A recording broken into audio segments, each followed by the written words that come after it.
நேர்கள் எல்லோருக்கும் வணக்கம். மற்றும் ஒரு காணொலியோடாக சந்தித்திருக்கின்றோம்.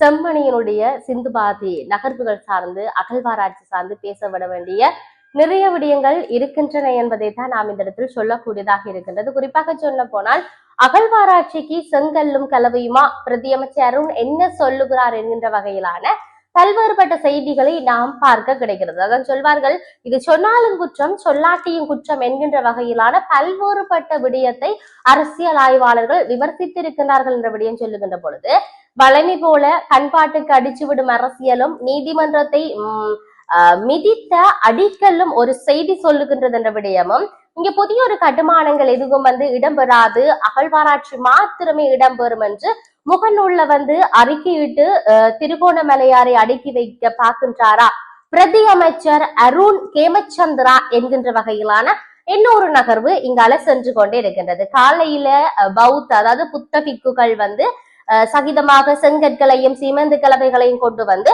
பூஜை செய்து அடிக்கை நாட்டுகின்ற அந்த ஒரு விடயத்தை பிரதி அமைச்சர் என்ன ஒரு கேள்வி, அதாவது உலகத்துக்கு என்ன சொல்ல வருகிறீர்கள், இல்லாட்டி மக்களுக்கு என்ன சொல்ல வருகிறீர்கள், அடக்கி ஒடுக்கின்ற ஒரு நிலைப்பாடா என்கின்ற வகையிலான பல்வேறுபட்ட கேள்விகளை கேட்கின்ற விடயம் மாதிரி இருக்கிறது. சரி, அது அவ்வாறு இருக்கின்ற பொழுது நான் ஆரம்பத்துல சொன்னது போன்றுதான் சித்தபாத்தி மயானத்துல என்ன நடக்கின்றது என்ற கேள்வி இருக்கிறது. தொடர்ச்சியாக மனித எலும்பு கூடுகள் அகழ்வாராய்ச்சியின் போது மீட்கப்பட்டு கொண்டிருக்கின்றது. அது சார்ந்து பல விடயங்கள் வெளிவந்து கொண்டிருக்கின்றன. ஒவ்வொருவரும் தங்களுக்கு தெரிந்தவாறான பல பதிவுகளை சமூக வலைத்தளத்துல கேலி செய்கின்ற வகையிலையா இல்லாட்டி அவமதிக்கின்ற வகையிலையா, ஒருவனுடைய உயிர் பிரிந்திருக்கின்ற பொழுது கூட அவன் எப்படி கொடூரமாக இறந்திருக்கின்றான் என்கின்ற அந்த ஒரு விடயத்தை அவர்கள் சிந்திக்காது தங்களுக்கு பிடித்தவாறு பல வகையான பதிவுகளை பதிவிடுகின்ற ஒரு சம்பவத்தை பார்க்கக்கூடியதாக இருக்கிறது. தேசிய மக்கள் அரசாங்கத்துல நீதி மற்றும் தேசிய ஒருமைப்பாடு அமைச்சர் கர்ஷனா நாணயக்கர்ணா தலைமையில குழுவானது செம்மணி மனித புதைகுழிய பார்வையிட்ட விடயம் தொடர்பில் சர்வதேச அமைப்புகள் உள்ளிட்ட ஊடகங்களின் கவனத்தை பெற்றிருக்கின்றது என்ற விடயத்தை நாம் இங்கு பதிவு செய்யக்கூடியதாக இருக்கிறது. கடந்த ஜூன் மாதம் 19ஆம் தேதி அன்று இந்த விஜயத்துல ஜாழ்ப்பாணத்தில் உள்ள செம்மணி சிந்துபாத்தி கூட்டு மனித புதைகுழிக்கு குழுவானது பார்வையிட்டு இருந்தனர். இந்த புதைகுழியில தமிழீழ விடுதலை புலிகள் அமைப்புக்கு எதிரான போரின் போது இலங்கை இராணுவத்தினால் படுகொலை செய்யப்பட்ட நூற்றுக்கணக்கான தமிழ் பொதுமக்களின் எச்சங்கள் உள்ளன என்று சர்வதேச அமைப்பு ஒன்று அந்த அறிக்கையில் சுட்டிக்காட்டி இருப்பதை நாங்கள் பார்க்கின்றோம். ஆகவே நீதி அமைச்சரின் கருத்துக்களை மேற்கோள் காட்டியதோடு அந்த அமைப்பு அகழ்வாராய்ச்சி பணிகள் வெற்றிகரமாக நடைபெறுவதாக கூறினீர்கள். 2 ஆண்டுகளுக்கு இந்த விவகாரத்துக்கு முற்றுப்புள்ளி வைக்க நீதி மற்றும் உண்மை விசாரணையை நடத்த விரும்புவதாக தெரிவித்துள்ளதாக இங்கு அடிக்கோடிட்டு காட்டியிருக்கின்றார்கள். எனினும் இந்த வருகை பாதிக்கப்பட்ட தமிழ் மக்களுக்கு நீதி வழங்குவதை நோக்கமாக கொண்டிருக்கவில்லை என்ற விடயத்தை அந்த அறிக்கையில வெளியிட்டிருப்பதையும் விளக்கியிருப்பதை நாங்கள் அவதானிக்க கூடியதாக இருக்கிறது.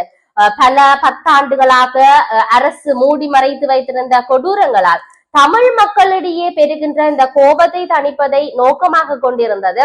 நீதிமன்ற உத்தரவின் பேர்ல ஏப்ரல் மாதம் தொடங்கிய இந்த அகழ்வாராய்ச்சி ஜூன் 17ஆம் தேதி வரை 412 எலும்பு கூடுகள், அதாவது எலும்பு கூட்டு எச்சங்கள் கண்டுபிடிக்கப்பட்டிருப்பதாக இங்கு சொல்லி இருக்கின்றார்கள். அதிலையும் 409 எச்சங்கள் தோண்டி எடுக்கப்பட்டன என்ற விடயமும், பல எச்சங்கள் ஒழுங்கற்ற முறையில கூட்டமாக புதைக்கப்பட்டிருந்தன. இதுவரை 18 குழந்தைகளின் எச்சங்கள், அதுல 6 பச்சிளம் குழந்தைகளும் அடங்குவதாக சொல்லப்பட்டிருக்கிறது.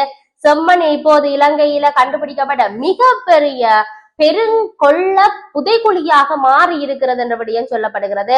மன்னார் புதைகுழியில கண்டெடுக்கப்பட்ட 380 எச்சங்களை விஞ்சி இருக்கின்றது என்ற விடயத்தை இங்கு பதிவு செய்திருக்கிறார்கள். அமைச்சர் நாணயக்கார அரசாங்கம் போதுமான நிதியை ஒதுக்கி இருப்பதாகவும் கூடுதல் நிதியை விடுவிக்க தயாராக இருப்பதாகவும் சொல்லுகிறார்கள். ஆனால் அரசாங்கத்தினுடைய சொந்த பதிவுகள் அந்த கூற்றை பொய்யாக்குகின்றன என்ற விடயம் இங்கு சொல்லப்படுகிறது.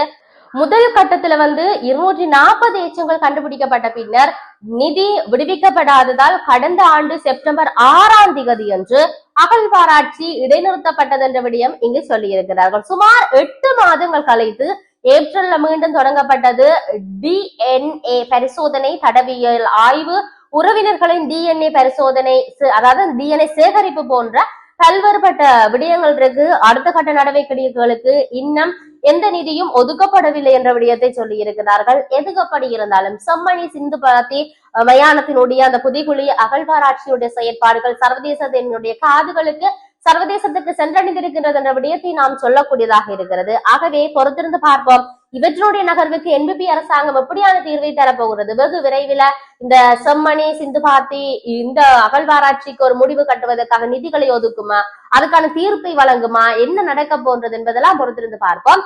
மற்றொரு பதிவோடாக சந்திப்போம். வணக்கம்.